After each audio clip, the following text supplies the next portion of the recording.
Shalom, family. Shalom to everybody.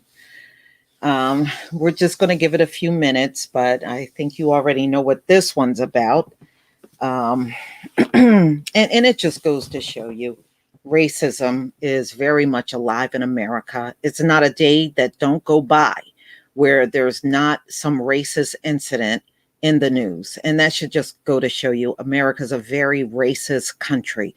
It has been from century, and they are undying in doing their racism on a daily basis. But, it's only a problem when we're talking about it, but we don't give a damn about how they feel about us talking about it. If you don't want us to talk about it, then do something about it.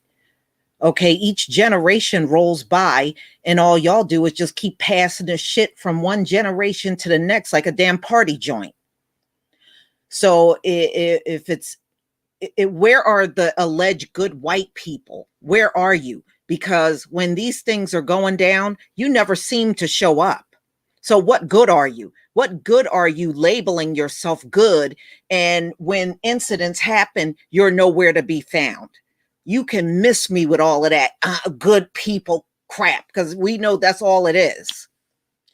If we don't see you doing good when these incidents go down, then don't come to us trying to poke your chest out and act like you're different from the others when you're really exactly the same. There's nothing different about you at all. We don't need a bunch of endless babbling. Do something. I find it very interesting. All of these racist things are occurring with Black children, and we have yet to see these good white people show up.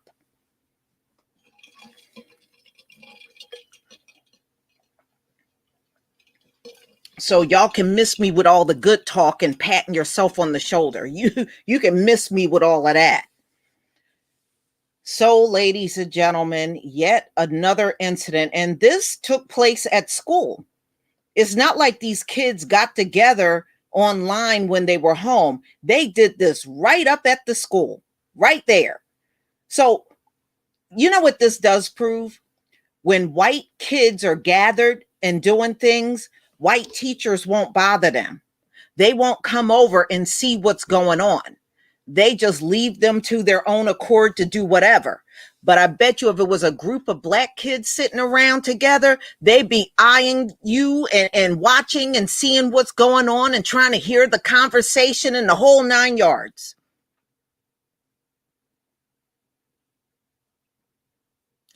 So I don't care when they try to act like they're annoyed by us talking about this. I don't care.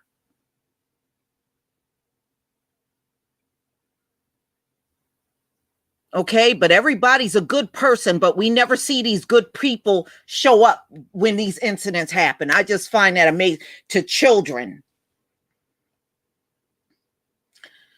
All right, y'all, I'm going to go ahead and share my screen. I have a video from NBC out of Dallas, Fort Worth. I'm going to show that first, and then I'll get into the article. All right, let me go ahead and share my screen.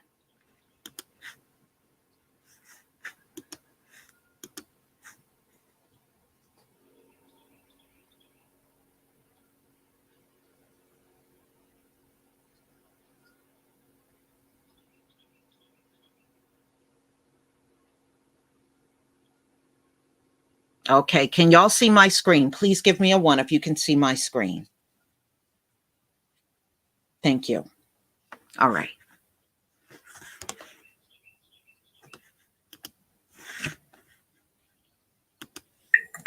Hearing it is one thing. How is this possible, and how am I still surprised? But seeing it goes deeper, calling it the N-word, slave trade / auction. Students at Daniel Ninth Grade Academy in Aledo putting prices on children of color and trading them online. It makes me sick from the standpoint that I ask myself, who do they think they are, right? What gives them the right to feel that they can do that to someone else? One student worth $100, another just $1 because they didn't like his hair. And now, of course, not shocked, honestly, because of the community that we live in. It hurt one student enough to tell school leaders and even post about it online. District leaders sent a note home to tell parents the students were disciplined, but some were even angrier with how the note was written. Calling it cyberbullying, bullying versus racism. They're condoning the behavior, and that is the piece that really gets under my skin. It softens the blow for those that may be uncomfortable with the conversation of racism. And we need to stop doing that. Online, someone told the school board member, Forrest Collins, it was a hate crime, not boys being boys. He wrote he agreed 100%. Superintendent Susan Bone issued a news statement just hours ago saying racism and hatred did not have a place in the district. They're taking action and making sure students feel loved. I'm still a bit disappointed with the email because I do think it still stops short of calling it hate speech. But Mark Grubbs told us the problems are bigger than this one instance. He pulled his 3 kids from Aledo ISD. A lot of racism, being called out of his name, et cetera, and it got to the point where he didn't mind fighting. And that just didn't sit right with me and my wife. And parents are already planning to show up in force at next week's Aledo ISD school board meeting to demand better. Wayne Carter, NBC5. All right, y'all. Now, did you see what that one student said? The black student he was auctioning was worth $1 because he didn't like his hair. People that get lice and knit eggs in their hair, you have no place trying to talk about anybody's hair. Let's just put that out there. Okay, I've been around for a long time and I have never gotten one lice treatment in my lifetime. Y'all got a lot of nerve. That is a subject matter you should not even be touching. If you get bugs in your head, don't talk about somebody else's hair of a different race or ethnicity. Stay out of that conversation for real. All right, ladies and gentlemen. I mean, I don't know where these people get off trying to talk like that to us. Thank you, Willie Combs, for the super sticker. I mean, it is really unbelievable. You know, these folks are locked in at home during COVID, passing head lice from family member to family member, but they think they can talk about our hair? I don't think so. I don't think so.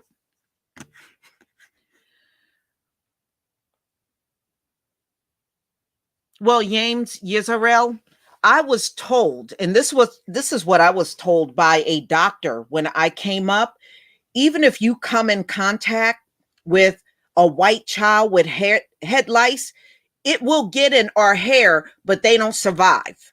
They usually die off pretty quickly. They can't survive on our hair texture. And plus all the, products that we put in our hair, they usually get smothered to death when they attempt to come in our hair. So they don't survive for a very long time, even when they get on us. And that is what actually a white doctor told me that back when I was a child. But it does jump on us, but they can't live on us. They can't.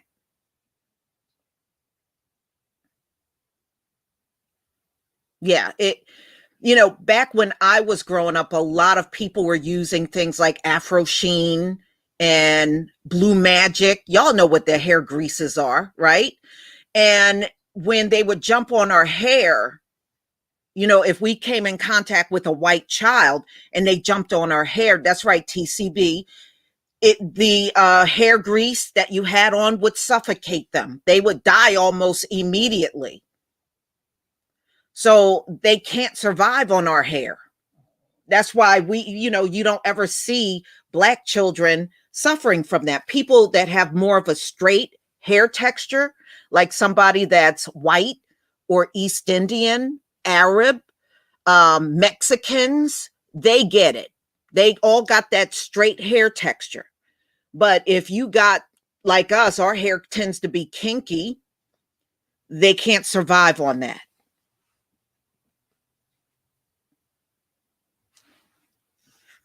You know?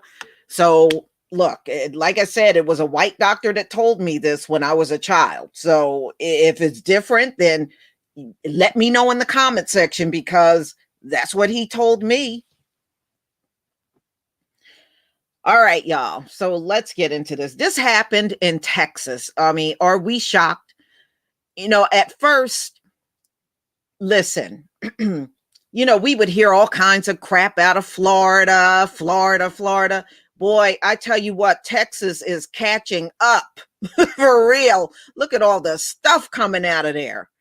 So, Texas students disciplined over slave trade on Snapchat. Now, they did this mock slave auction on social media right up at the school. So that school is 100% responsible, because it just goes to show you these were ninth graders. Nobody was overseeing anything they were doing. So they freely sat there doing this unchecked by a teacher. So that right there proves they'll watch over your kid like a hawk, but when it comes down to their own, they're not watching what's going on. So this is proof right there. This is proof. Oh yeah, Georgia's up there too. You best believe Georgia is. You got that right, Brittany. All right. Students at a North Texas high school are being disciplined for their role in a mock slave auction they conducted on social media. A group of students at the Daniel ninth grade campus in Fort Worth, suburb of Aledo, set up a so-called slave trade of Black classmates on Snapchat. Civil rights activists told the Fort Worth Star-Telegram. Now, who raised these children, y'all? Who are the parents? They got this mess from home. And see, this is why. See, they'll come to us and say, because we're talking about racism, that's why it won't end. No, see, y'all passing racism down like you passing a joint to each other. That's why it won't end. This is why it has gone on for centuries, because y'all keep teaching it to your children. That's why it won't end. The district did not specify what the incident involved, said the administrator learned about it more than 2 weeks ago. A screenshot provided by the Star-Telegram showed a Snapchat group with various names, including slave trade, and another name that includes a racial slur. A person typed that they would spend $1 on a pier, and another person wrote in the chat they would pay $100 for someone else. Aledo School Superintendent Susan Bond said the district officials learned more than the 2 weeks. Apparently, they tried to label this, ladies and gentlemen, as you heard in the video, as cyberbullying. That wasn't cyberbullying. That wasn't. Cyberbullying would be if they were online with the Black students and harassing them. Okay, this was straight up racism. A slave trade on Snapchat, that's racism. That's not bullying. So they gave it, the school officials gave it an inappropriate label. Okay, so they said cyberbullying other students based on their race. No, that was not cyberbullying.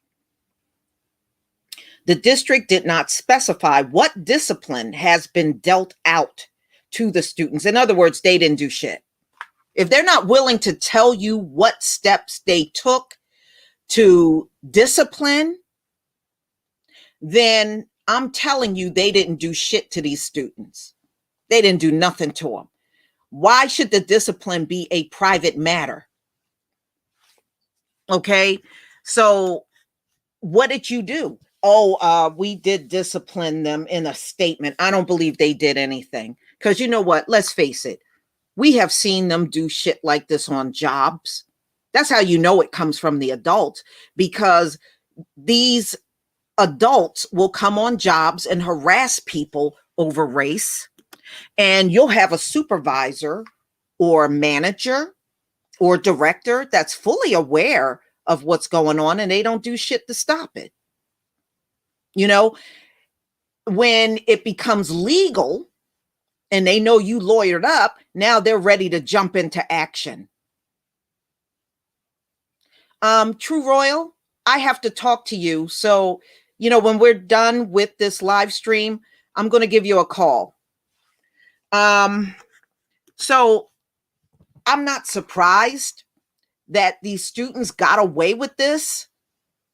Believe me, when I was reading it, they had to be online for a while doing this. This was not no 1 minute time span on Snapchat. It wasn't. So they claimed they dealt with the students, but Bond said in a statement that the district officials have spoken with all students involved and their parents. And that's all they did, y'all. They just did a bunch of jaw jacking with the students and with the parents. And that they call that disciplining. They call that disciplining. And we know that ain't shit. They were told statements and conduct that target students because of his or her race is not only prohibited, but it's also has a profound impact on the victims, she said in a statement. No, the appropriate act is, this is a student. Look, this school is integrated. This is what your kids did. This is what we're going to do. They're going to all get kicked out. Because if they can't get along with the Black student body here, they don't belong here. And let them go. Let them go find other schools to go to. Anything short of that is not disciplining.